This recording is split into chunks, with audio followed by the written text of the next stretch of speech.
Видел объявление, человек продает Тигуан, купил в феврале 2020 года, проехал 4000 километров, говорит, хочу купить более комфортный автомобиль. Из плюсов, говорит, нашел только, что в багажнике есть фонарик. У меня, кстати, которого нет, вот здесь вот он, в богатой комплектации. Не знаю, может он просто намотал его на столб и теперь продает. А может и действительно не понравился.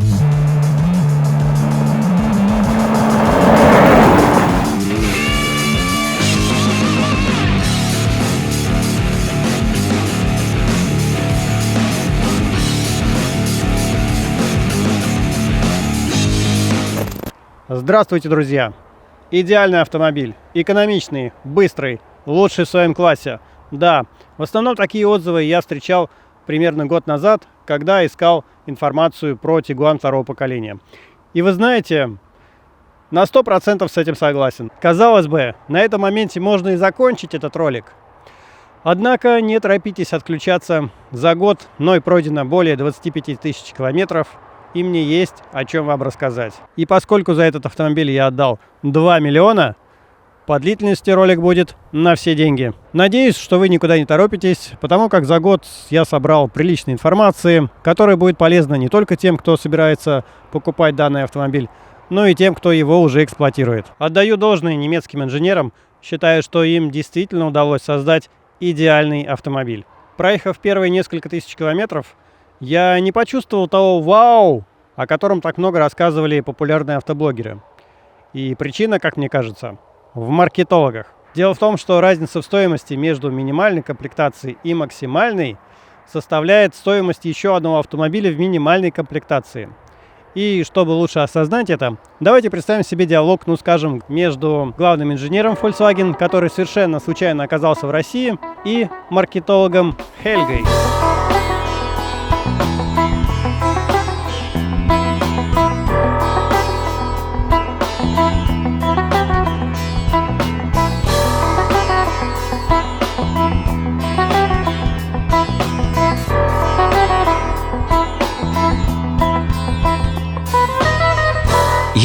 Ja, die Designer haben sehr gute Arbeit geleistet. Vor allem schauen diese schwarzen Felgen so edel aus.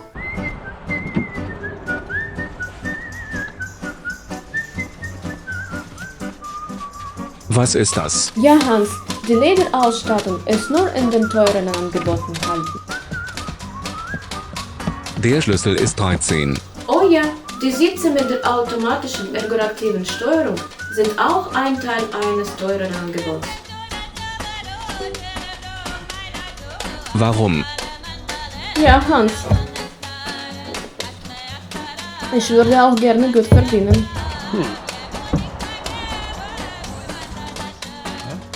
Wo ist der Motor? Ach, Hans, sonst hätten die Russen nie diesen Wagen gekauft. Deren Steuern sind viel zu hoch.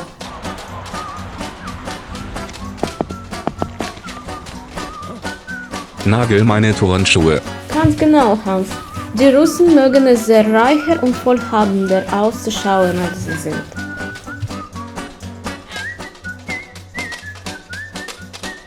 Warum ist das? Das ist extra für die russischen Fischer entwickelt. Sie glauben, dass sie so durch den Sumpf fahren können. Je tiefer man steckt, umso länger das ist. Und man hätte mehr Gründe zum Anstoßen und zum Trinken.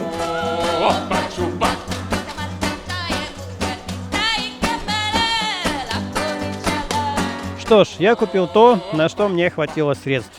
Двигатель 1.4, полный привод, так как мне приходится ездить по дорогам, которые весьма условны. Комплектация off-road и добавил, на мой взгляд, полезную функцию – это пакет инновация. Возможно, я так бы и катался на этом автомобиле, не узнав той самой идеологии, которую заложили в нее немецкие инженеры. И если бы не случилось нечто особенное. Да. От всего этого я сбежал за 200 километров в деревню. Но так случилось, что мне пришлось ездить на работу в Москву. 214 километров пути в один конец. И хорошо, что только 30 из них по бездорожью.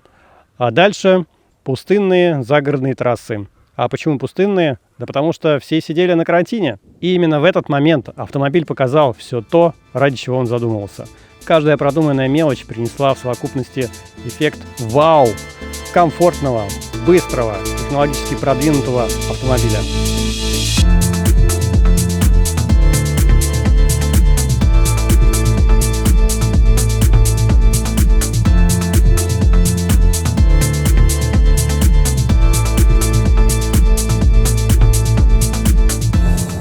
Он действительно едет, даже с двигателем 1.4, и при этом классно рулится. Вы будете ждать повороты. Возможно, даже специально выбирать маршруты со знаком «Опасные повороты» и при этом получать обилие позитива от управления.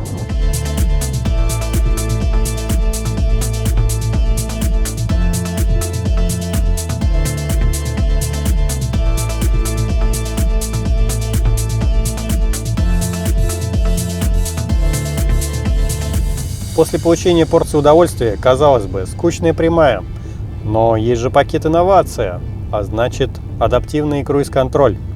Задали скорость, стали в полосу и можно расслабиться. Жаль, конечно, что нет полного автопилота. И это еще не все плюшки, которые есть в этом автомобиле. Свет. Автоматический свет фар. На загородной трассе свет сам будет переключаться с дальнего на ближний и обратно. При встречных автомобилях, так и при ситуации, когда вы кого-то догнали. Это очень удобно и работает весьма продуманно. Я бы сказал, тут прям целое светопредставление. Сначала гаснет одна фара, потом другая, потом вообще получается попутный автомобиль обволакивает таким темным квадратом. Свет действительно хорош, ночью все видно, и даже в тумане, на удивление, отлично освещается дорожная разметка и хорошо видны знаки. Про климат-контроль, думаю, особо говорить нечего. Тут задаете температуру и путешествуете с комфортом. Этим никого не удивишь. А вот музыка заслуживает внимания. Пожалуй, это у меня первый автомобиль, где абсолютно штатная музыка звучит достойно. И я могу получать удовольствие даже от радио. Уж про флешку и говорить нечего. Звук отменный. Ну, по крайней мере, на мой вкус точно мне нравится. При этом я ничего не переделывал, не менял динамики. Но вот мне сейчас все нравится. Планирую, возможно, сделать еще шумоизоляцию дверей. Но пока, в принципе, меня и так все устраивает.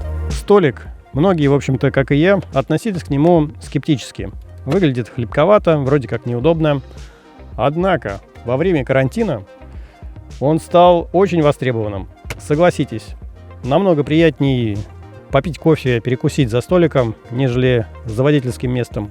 Да и заполнить какие-то бумаги тоже, в принципе, весьма на нем это делать удобно. Поэтому я ничуть не пожалел, что данная функция в этом автомобиле есть. И на этом моменте для всех фанатов ВАГа ролик заканчивается. Чтобы не травмировать нежную психику вагофилов, вагоголиков и прочих небожителей ВАГ-группы. Ну а для тех, у кого нервы покрепче, добро пожаловать на землю русскую.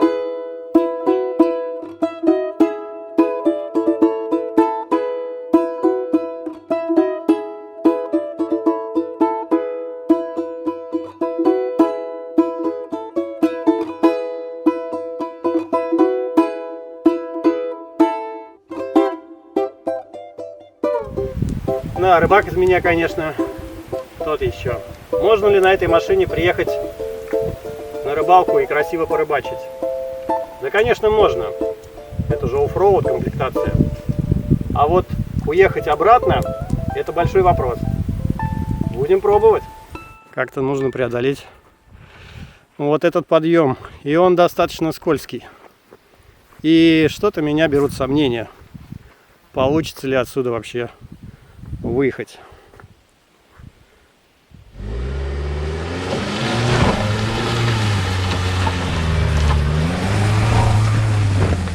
Если честно, я прям скис, но оказалось все просто. Первая передача, давишь на газ, педаль в пол, и он сам все делает. Да. Ну как-то выбрался, да.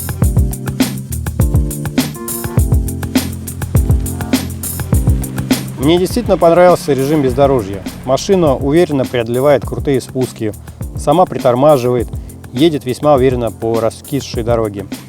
Достойно себя чувствует на более-менее ровных грунтовых дорогах, Но когда начинаются ямы и такой крупный щебень, становится неприятно. Подвеска все же жестковата и больше трассовая. Так сказать, не дает забыть, что это кроссовер, никак не внедорожник.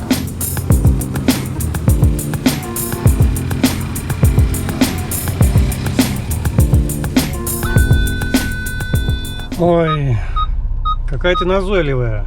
Я в режиме оффроуд. Оффроуд. Не надо мне пищать, я знаю, что здесь ветки. А, тут прям ветки-ветки.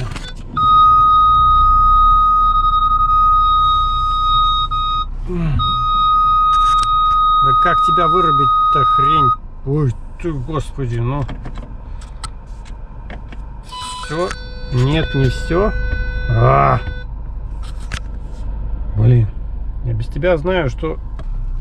Ну да, ветки и что? Фу, как же тяжело тебя заткнуть-то. Mit dieser Taste. Kartoffelbauer. Какому тюнингу или доработке подвергся мой автомобиль с момента покупки? Еще в салоне я дополнительно установил передние и задние брызговики, защиту бака, защиту картера и обязательно сетку в бампер. Да, есть мнение, что сетка ухудшает охлаждение двигателя. Возможно, это справедливо для более мощного двигателя или чипованного. При этом в жаркую погоду вы будете топить в отсечку, то, наверное, да. На больших скоростях охлаждение будет, наверное, немного хуже. Но при нормальной эксплуатации, уверен, ни на что такая сетка не повлияет. А вот защитить радиатор от камней и прочих неприятностей, да. Еще дополнительно сделал шумоизоляцию передних арок и хотел затянуть весь автомобиль в пленку. Но не успел. Затянул только крылья, капот и фары. К сожалению, карантин нарушил все планы, и я вообще не уверен, получится ли мне теперь это сделать, потому как удовольствие это весьма недешевое. Друзья подарили мне шторки на задние двери, но о них я делал ролик, отзыв. Дополнительно смотрите на моем канале. В планах убрать болтающийся провод от регистратора, но пока руки не дошли. Ну и все. А нет, не все. Я не являюсь техническим специалистом в области автомобилей, но в своей машине постарался заглянуть во всякие дырки и разглядеть, что, как, где тут под капотом. И, на мой взгляд, нашел несколько проблемных моментов. Грязи под капотом не так много оказалось. Я тут, конечно, немножко марафет навел, но совсем незначительно. То есть только сверху пластик протер. Уплотнительные резинки все же достаточно хорошо справляются с тем, чтобы грязь не попадала в подкапотное пространство. Заглянем вот сюда. Это низ бампера. Там все закрыто пластиком. Скажем так, на дне этого бампера можно наблюдать песок. Сейчас там его совсем немного, но была целая гора. Мне даже пришлось просверлить еще одну дырку. Там одна круглая дырка. Я просверлил еще одну в нише, чтобы как-то этот песок стек оттуда вместе с водой. Вред наносит он автомобилю, потому что, ну, во-первых, там скапливается влага, ну, а во-вторых, тут находятся датчики парковки, парктроники, и к ним подходят, соответственно, провода. Все это пескоструит, налипает целая гора песка мокрого, потом он засыхает, потом опять намокает, и все это так вот в налипшем состоянии здесь находится. Сейчас я это аккуратно все смыл, более-менее выглядит неплохо, а было значительно хуже. А как же сюда попадает песок? Да очень просто. Попадает он туда через подкрылок. В нем сделаны прорези. Как я понимаю, щели сделаны для того, чтобы двигатель лучше охлаждался. И если стоять в таком положении, то, соответственно, переходим на правую сторону. А с правой стороны все значительно печальней, потому что здесь находится бачок омывающей жидкости, и он все загораживает. И посмотреть, что же там, как, не представляется возможным. Щель здесь тоже присутствует. То есть, чтобы туда заглянуть, нужно снять подкрылок, и только тогда будет туда доступ.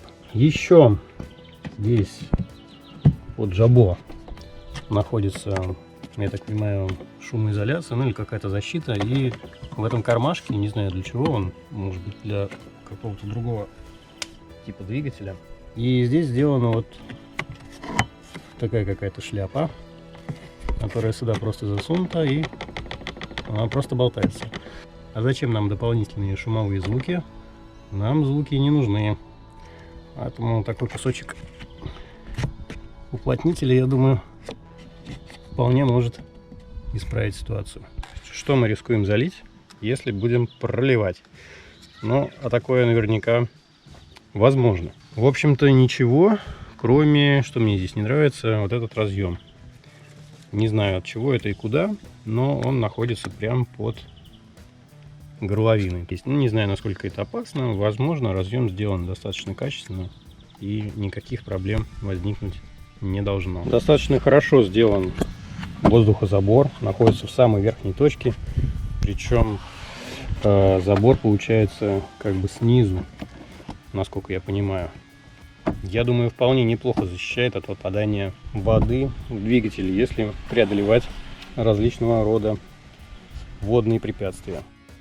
Ну а теперь по пунктам расскажу, чем Tiguan хорош, а чем не очень. О боже мой, в этом ролике будет критика Volkswagen Tiguan. Да, друзья, будет, и уверен, многим она не понравится. Но так как я купил автомобиль за свои деньги, могу говорить о нем все, что думаю. Хотя дать оценку достаточно сложно, потому что не все так однозначно. Да, это будет мое субъективное суждение, и с некоторыми вещами вы будете не согласны.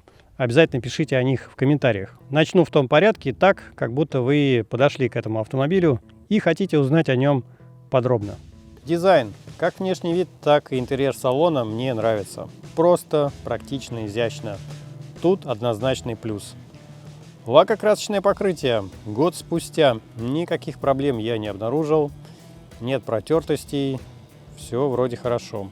Хотя есть места, которым стоит уделять внимание. Я не просто так выбирал комплектацию оффроуд. Я достаточно много езжу по бездорожью, по грунтовым песчаным трассам. И вот здесь, в этой резинке и вот в этом отверстии, вот, опять же скапливается очень много песка. Когда будете мыть автомобиль, изредка, я думаю, стоит его отсюда вычищать, чтобы там это все не ржавело и не плесневело. Ну, вот здесь все забито песком, и он мокрый. И вряд ли он вообще когда-либо просохнет, если его отсюда не вымыть. Ну и при каждой мойке я, конечно, рекомендую промывать вот эту часть, потому что здесь тоже собирается очень много песка. Сейчас у меня тут уже все помыто, а вот здесь надо будет еще промыть. Передняя дверь, соответственно, то же самое. Но с этой стороны такой проблемы нет. Да, конечно, можно всего этого не делать. Но будет там какая-нибудь дырка, а может и не будет. Будете продавать машину через несколько лет. Никто, естественно, сюда не полезет смотреть у вас. Но вот если вы покупаете машину на вторичном рынке, то вполне резонно туда заглянуть. И, может быть, удастся скинуть цену. Задний подкрылок здесь сделан из такой, не знаю, жесткого карпета. С одной стороны, я так понимаю, это для шумоизоляции дополнительной, но уж очень плохо он отмывается. Весь этот песок и грязь, и глина сюда налипает и очень не хочет отсюда слазить. Можно, конечно, ее здесь оставить для дополнительной шумоизоляции, так сказать, но не знаю. Передний подкрылок пластиковый, здесь грязь отмывается значительно легче. Поцарапал я тут бампер здесь, здесь. Это все погрузка-разгрузка. Да, конечно, пластик. Но с другой стороны, если бы я сразу наклеил пленку, думаю, таких проблем бы не было. Рамка присоединяется сюда прямо вот так. Без всяких прокладок и прочего. Прикручивается на винты и потом вибрирует. И вполне может пробить краску здесь. Вот тут есть уже небольшая натертость. А зачем мне эти неприятности? Они мне не нужны. Поэтому нет ничего лучше. Просто приклею сюда пленку и все. Салон. Мягкий пластик. То, что он мягкий, это, конечно, хорошо. Ничего не скрипит, не жужжит. Однако он легко царапается. Если заглянуть в багажник, то за год тут уже достаточно много царапин. Хотя доски с гвоздями я не возил, но Признаюсь, грузы перевожу частенько. Посадка. На мой рост и комплекцию тут нареканий нет. Руль регулируется по наклону, по вылету, сиденье регулируется, подголовник регулируется в 4 направлениях, поясничный подпор. Но все равно найдутся те, кому здесь будет неуютно. Это люди невысокого роста. Дело в том, что сиденье по высоте имеет все-таки ограниченную регулировку, и, скажем, девушкам небольшого роста здесь, скорее всего, будет не очень комфортно. За год с сиденьями с пупыркой ничего не произошло. Я думал, что вставки из светлой кожи запачкаются, но оказалось, что они легко оттираются простыми салфетками. Эти светлые пятна на ткани непонятно откуда берутся. Я предполагаю, что это клей проступает. В комплектации более богатой тут будет кожа, и выглядит, конечно же, лучше. Интересная особенность моей комплектации: сиденье пассажира назад в лежачее положение полностью не откидывается, зато легко складывается вперед. А вот водительское раскладывается в лежачее положение полностью. Но в моем случае придется долго крутить руками вот эту вот крутилку. Вот, казалось бы, к чему точно не придраться, это обзор. Все видно. Плюс есть датчики парковки по кругу и камера заднего вида с хорошим изображением, направляющими, вот видно бампер. Однако и тут есть нюансы: относительно небольшие зеркала, и зеркало водителя не опускается по нажатию кнопки вниз, только правое почему-то. Хотя, может, я не нашел просто нужную кнопку, обязательно напишите об этом в комментариях. К приборной панели вопросов нет, все органично, понятно, стильно. Хотя, на мой взгляд, слишком много кнопочек на руле. Я довольно часто пользуюсь лимитом скорости, и чтобы его включить, нужно нажать хитрую комбинацию кнопок, причем 2 руками, что неудобно. И уж тем более точно я не помню, что тут какая кнопка за какое меню отвечает. Во время движения что-либо переключать не очень комфортно. Чистые пороги. А почему штаны такие грязные? Ответ достаточно прост. Задний бампер, который сильно пачкается. Допустим, вам нужно достать из багажника удочку. Вы к нему подходите, тянетесь и получаете чертовски грязные штаны. Багажник меня вполне устраивает. Его размер, нравится удобная погрузочная высота, удобно класть чемоданы, нет бортика. И особенно нравится, что его легко увеличить, отодвинув сиденья или сложив их в действительно почти ровный пол. Но чуть-чуть вот небольшой подъем получается. Хотя и тут есть те, кому не понравилось отсутствие бортика. Говорят, мол, вот вложу я сумку с яблоками и давай гонять со светофоров или в повороты закручивать. Сумка, так сказать, упадет, яблоки выпадут, открою багажник, они посыпятся, потому что бортика нет. На этот случай можно просто опустить пол. Пожалуйста, вот бортик. Но вот что не исправить, так это грязные штаны из-за массивного, вечно грязного бампера. Самая полезная и удобная функция в этом автомобиле — это электроприводы багажника. Блин, мне очень нравится. Нажал кнопочку, открыл. Нажал кнопочку, закрыл. Кайф. Я не представляю, как я раньше вот эту крышку. Бабац! Тут кнопочку нажал, красота. Супер, очень удобно. Перехожу к главному. Двигатель и коробка. Основные моменты при выборе данного автомобиля. Для себя я выбрал двигатель бензиновый, объемом 1,4 литра, мощность 150 лошадиных сил. Хватает ли этого двигателя на трассе?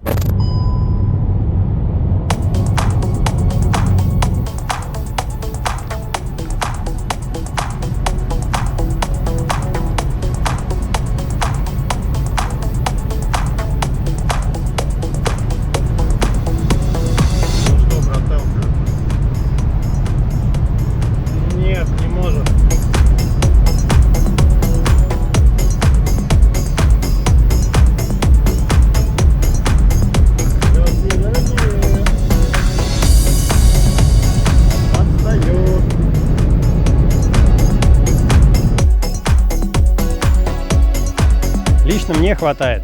Конечно, хочется еще быстрее, еще мощнее, но это все дороже. И не только в цене. при покупке, но и в обслуживании, а также налог, соответственно, тоже будет больше. Поэтому здесь я ставлю плюс, потому что есть выбор на любой кошелек. Многие сейчас скажут: о, обгонял-то он на пустой трассе, а если поток плотнее? Друзья, а если поток плотнее, то вообще не вижу смысла рисковать из-за выигрыша 3-4 минут. Если вы думаете, что вы выигрываете больше, навигатор вам в помощь. Навигатор показывает до выбранного мной пункта назначения 40 минут. Смогу ли я обмануть навигатор, если поеду в режиме спорт? Дорога однополосая, поэтому буду совершать много маневров. Ну что ж, попробуем. Так, 40 минут, время 5:05. Отправляемся в путь. Что ж, время 4:59. Да, отыграл несколько минут. Не знаю, сколько потратил горючего. Посмотрим в конце моего маршрута. По поводу чипирования и превращения Тигуана в спорткар, это вообще не моя тема. Мне это не интересно. Да, такая возможность есть, но я считаю, что для погонять есть совершенно другие марки автомобилей, которые все равно будут быстрее и лучше. По поводу погонять. Я, например, живу в 30 километрах от Москвы, но мне, собственно, гонять негде. Каждый сантиметр трассы утыкан камерами и ограничениями 50. Есть ли данный двигатель масла? Ну, я не замечал, хотя я менял масло через 7-8 тысяч. Если возможно откатывать все 15 тысяч, как пишет официальный регламент, возможно, жор и будет. Мне на первом ТО оставили пол-литра масла на долив, но я им так и не воспользовался. Несмотря на свой небольшой объем, двигатель довольно шумный. А когда холодный, так вообще похож на дизель. Хорошо, что в салоне автомобиля его почти не слышно. Шумоизоляция справляется со своей задачей. Коробка DSG. И да, здесь есть о чем поговорить. На данные автомобили ставятся два типа: DQ250 и DQ500. Это 7-ступенчатая коробка. Про 7-ступенчатую коробку я вам ничего не расскажу, не знаю. Но предполагаю, что логика у них одинаковая. Это коробки для трассы. Для погонять она слишком медленная. Для города она слишком дерганая. А вот для хорошей такой неспешной езды по трассе самое то. И здесь и переключение плавное, и экономия, и вообще поездка очень приятная. Не забываем, что коробка DSG идет в связке с турбомотором, который набирает мощность только после 2000 оборотов. И это дает ложное представление о том, что автомобиль быстрый, что вы можете вот так вот раз и встроиться в поток. Да, машина резвая, с 0 до сотни скорость набирает быстро, но в обычном потоке в городе, когда вы пытаетесь встроиться в поток, вы нажимаете педаль газа, и здесь происходит следующее. Сначала затуп коробки DSG, а потом мотору, собственно, не хватает мощности, чтобы сделать прыжок, потому как в обычном экономичном режиме он держит примерно 1500 оборотов, а для подхвата вам нужно 2000 оборотов. Здесь и получается фиаско, и иногда это заканчивается даже плачевно. Выход – всегда ездить в режиме спорт на повышенных оборотах, но тут, соответственно, теряется смысл экономичного DSG. Или понимать, что шашечки – это не ваш конек. Если вы планируете использовать данный автомобиль 100% в городе, это печалька. DSG из вас вытрясет весь мозг. Одна дерготня. Выход – ездить в режиме спорт. Ну а тогда какой смысл? Экономии нет, а при том же расходе топлива любой вариатор будет значительно комфортнее. Расход топлива. Чтобы меня не обвиняли, что я здесь рассказываю вам небылицы, я подготовился и сделал фотографии показаний. Здесь есть и длинные поездки, и короткие. И если вам кажется, что здесь что-то не так, вопросы к производителю. Мое мнение, показания достаточно правдивы. И средний расход, который показывает прибор, верен. Сотого-то бензинчика и нету. 95 эко. Все, неинтересно. В комментариях упрекали меня, что 95-й бензин, мол, убьет двигатель. Заправляться надо сотом. Хорошо, согласен. А где же его взять-то, сотый бензин? Вот, например, заправочка. Так, 92, 95 и 95. Поэтому даже если есть деньги, то нет бензина. то, сами понимаете, деваться мне некуда, придется заправляться тем, что есть. 92, 95 и 95. Все, дальше заправок на ближайшие 100 километров, которым можно доверять, не будет. Так что выбора у меня нет. О, есть! Тут есть сотый бензин. Ну что ж, 56 литров я заправил сотого бензина Экто. Посмотрим, какой будет расход топлива по трассе. Делаем ставки. Я думаю, расход не уменьшится. Сотый бензин — это всего лишь меньше детонация. Вот и все. Искатал я весь бак бензина. Осталось вот 75 километров. Эксперименты с сотым бензином, пожалуй, оставлю до лучших времен. Мне дилер дал вот такую баночку. Ну как дал? Предложил купить для очистки топливной системы. О, пахнет аммиаком каким-то. Нашатырный спирт. Реально. Лето, где ты? Так. Поехали. Аккуратно туда, вот так, топ. Вливайся до конца. Ну, во-первых, 95-й дешевле. Причем так хорошо дешевле. Ну, а во-вторых, посмотрим, повлияет ли присадка на расход. Ну, я почему-то думаю, что нет. Проехал я достаточно приличное количество километров, и расход никак не изменился. Какой из этого вывод? Да никакой. Заправляйтесь таким бензином, каким считаете нужным. Вот вопросы как к режиму есть. Я пытался его применить, но мне не понравилось.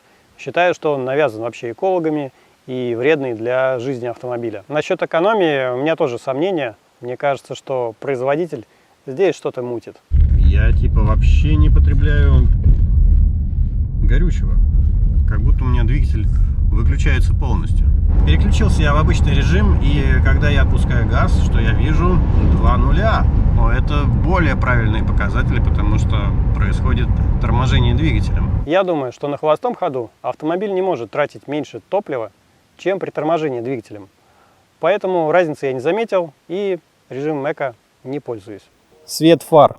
Вот тут все идеально с точки зрения немецких инженеров и европейских пользователей. Действительно, свет хорош. Автопереключение ближнего света в туннеле, с дальнего на ближний на трассе. Но есть одно но. Там, где нет дорог, автопереключение не работает с дальнего на ближний. И логика немцев замкнула о суровую реальность России. Вот только что был встречный автомобиль, и фары пришлось переключить вручную. Ибо в таком положении они не сработали. Переключаю дальний, да, но не авто. Вот, может быть, получше видно дорогу. Так, еще раз. Нет, только ближний авто. И не срабатывает. Очевидно, для России это слишком умные фары. Ладно, думаю, этот нюанс простим немцам, и за свет поставлю однозначный плюс. С какими проблемами владельцы Тигуанов сталкивались и с чем столкнулся я? Официальный дилер рассказал мне страшилку, что так как подвеска у этого автомобиля достаточно жесткая, при переезде лежащих полицейских на скорости больше 40 км в час может отстрелить капот. Да, здесь активная система безопасности, то есть при встрече с пешеходом таким образом капот смягчает удар. Также капот может отстрелить, если вы воткнетесь в какой-то твердый сугроб бампером. В большинстве случаев это отказ в гарантийном ремонте, поэтому будьте осторожны. К счастью, я с таким не сталкивался. А вот с чем столкнулся я? Так это глюками датчиков парковки зимой. Их тупо залепливает снегом, и они начинают истерично орать. А также с датчиком дистанции. Зимой, само собой, его закидывает грязью, а летом тоже ни с того ни с сего начинает пищать, что есть препятствие, хотя его нет. Один раз на трассе машина даже начала сама тормозить на пустой трассе. Есть подозрение, что это камеры с радарами и прочие устройства на трассах вносят помехи. Все, радарный датчик у меня промок и не работает. Что мне его протирать сейчас, бегать тряпочкой? Ха-ха, сухой. Какой-то он дохленький. Снег ему мешает, дождь ему мешает. здесь где-то какая-то недодумка. Я почему-то уверен, что в Германии тоже бывают дожди. Может, конечно, у нас какой-то особенный российский дождь с большим количеством непроницаемой влаги. Все, датчик самосмылся. Дождь немножечко затих. Ну и все, ошибка пропала. Да, система не идеальна, но то, что она есть, я считаю, это хорошо. Один раз она мне сильно помогла. Ехал по трассе, а впереди меня ехал человек, у которого не работали стоп-сигналы. И вот он неожиданно остановился. Здесь как раз сработал датчик, и машина помогла мне вовремя остановиться. Собственно, и все проблемы. Бывает еще что-то там глючит из электроники, но это уже больше исключение. Все да не все. Кто говорил, что дисковые тормоза на все 4 колеса это прям супер и вау. Для людей с обостренным слухом это может быть проблемой. Вот, послушайте. Слышно? Я надеюсь, да. В чем разница? Сейчас объясню. Вот здесь колодки не стучат, а здесь колодки стучат. И на кочках этот стук очень сильно проявляется. Так как в детстве медведь мне уши полностью не отдавил, то этот звук меня раздражает. Решение есть. Вроде как продаются специальные накладки, их можно сюда установить. И говорят, что звук пропадает. Что-то типа двухстороннего скотча. Может быть, вот перед как раз следующим ТО это сделаю. Расскажу, помогло или нет. Как диагностировать, что стучат колодки, мне показали в сервисе. Потому как я удивлялся, думаю, откуда у меня шум, стук, что это? Вдруг у меня уже полмашины развалилось, а нет. Все просто, это колодки. Вот теперь точно все. Если что забыл, обязательно пишите в комментариях, сколько стоит обслуживание данного автомобиля. Одно дело купить автомобиль, другое дело его обслуживать. Я делал одно ТО и 2 замены масла промежуточных. Ну, мог себе позволить. Я все делал у официального дилера. Первое ТО 15 тысяч километров стоило 10 700. Замена масла 7 тысяч. Это цены на лето 2020 года. Подведу итог всему этому длинному рассказу. Как вообще я оцениваю автомобиль, доволен ли я покупкой. Это идеальный немецкий автомобиль, лучший в своем классе, в топовой комплектации и для эксплуатации в лесах Баварии или Альпийских горах. Насколько он подходит вам, зависит от того, где и как вы его собираетесь эксплуатировать. Лично меня автомобиль полностью удовлетворяет, все мои задачи и цели выполняет. Накоплю лишних денег, куплю такой же 220 сил с кожаным салоном. Об этом вы обязательно узнаете, если прямо сейчас подпишетесь на мой канал. Сочли видео полезным, обязательно ставьте лайк, жмите колокольчик, чтобы не пропустить какое-нибудь следующее интересное видео. Спасибо, до свидания.